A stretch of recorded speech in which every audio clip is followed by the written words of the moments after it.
নমস্কার বেগুনরে ওনারা বেগুন কেন আসন আজ চলে এলাম যে মুরগির রেসিপি লেগে কিয় হারাপ কমেন্ট নকরিবেন চাইতে তখন কি কিয়র এই তো মুরগি চুলি ফেলাম আনিয়ে হাড়াও শেষ তারপর দুইয়েরে যা যা লাগে বেগি সুন্দর করে গুছাই নিলাম এবারে রান্নার যে এঙ্গুই ফইলে তেল দিয়ে ফেলাম তেজপাতা দিলাম তারপরে পেঁয়াজ দিলাম পেঁয়াজ দেওয়ার পরে লবণ দিয়ে ভাজাভাজি করছুম যতক্ষণ বাদামি কালার নয় ততক্ষণ ভাজুম ভাজানোর পরে আজিয়ে মুরগি দিয়ে দিলাম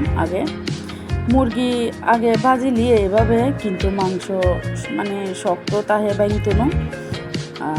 হসাহসি গরিবের পরে যদি একটু নরম হয়ে যাবে হতালে আজ এইভাবে রান্না করিলাম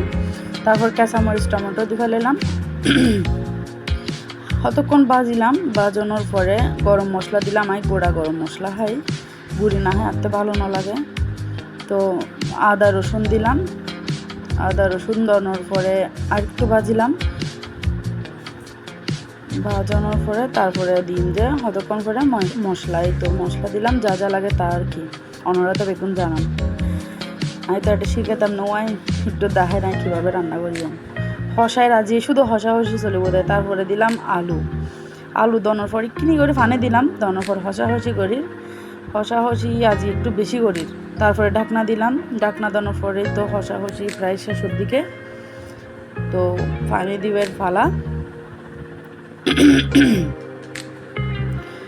পানি দিবার আগে কলিজা গান দিলাম ভাঙি যাবো বলে আগে ন দিলাম তারপরে এখন দিলাম আর একটু হসাইলাম হসানোর পরেই তো পানি দিয়ে ফেলে হালকা হালকা ঝোল করছুম বেশি ঝোল করতাম না তরকারি রেডি এই তো পরিবেশন করিলাম সন কেন লাগে লাইক কমেন্ট করবেন ভালো থাকুন নমস্কার।